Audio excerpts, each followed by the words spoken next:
Bonjour à toutes et à tous. Aujourd'hui, on va parler d'un sujet qui touche de nombreuses familles ici, à Mayotte, la drépanocytose.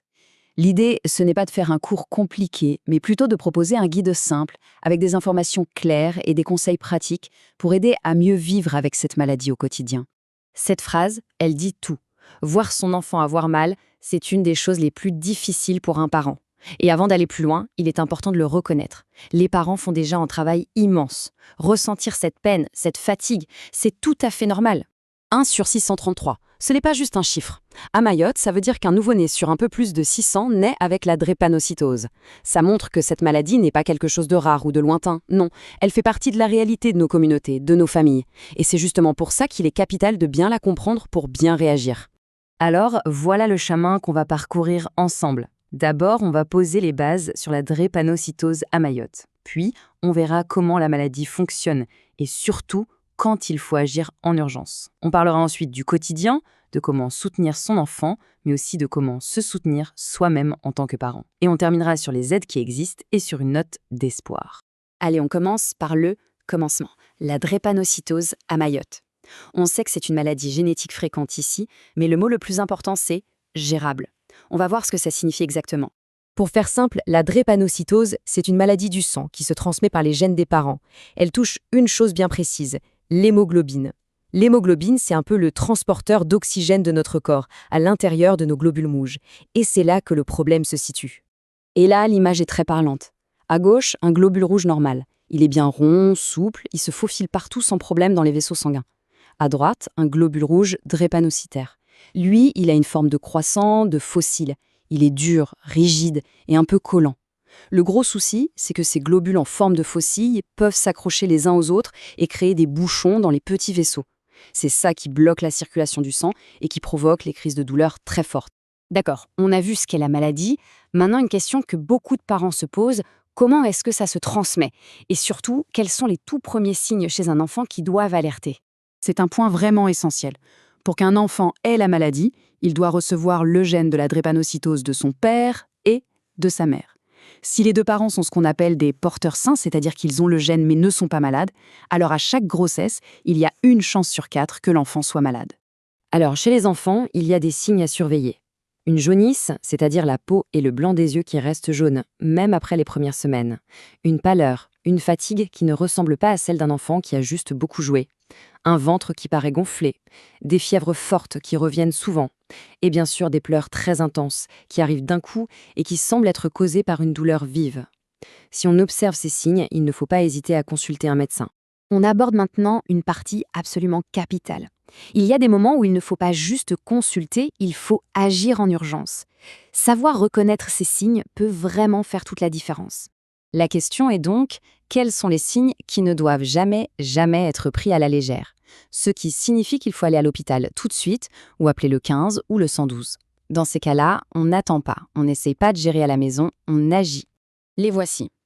Une fièvre qui monte au-dessus de 38,5 degrés. Des difficultés pour respirer, une douleur dans la poitrine, une pâleur très forte, l'enfant est tout mou, sans énergie. Une faiblesse d'un seul côté du corps ou de la confusion. Un gonflement des mains et des pieds qui fait très mal, surtout chez les plus petits. Ou un ventre qui devient soudainement dur et gonflé. Retenons la règle d'or. Un enfant drépanocytaire avec plus de 38,5 degrés C de fièvre, c'est une urgence. Direction l'hôpital. Sans discuter. Bon, on a parlé des urgences, c'est angoissant.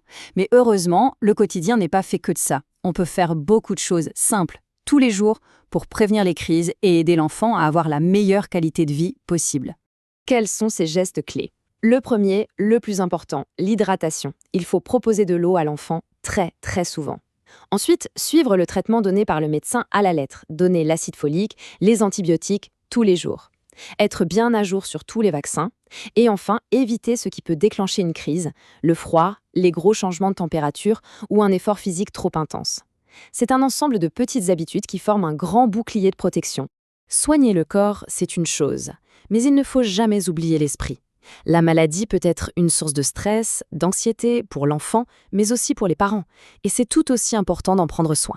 Cette anxiété, on peut la voir comme un nuage qui rend les peurs plus grandes qu'elles ne le sont. Avoir peur de la prochaine crise, de l'hôpital, ce n'est pas être faible, c'est juste être humain. C'est une réaction tout à fait normale. La bonne nouvelle, c'est qu'on peut apprendre des petites techniques pour que ce nuage soit moins gros, moins effrayant. En voici une très simple à faire avec l'enfant.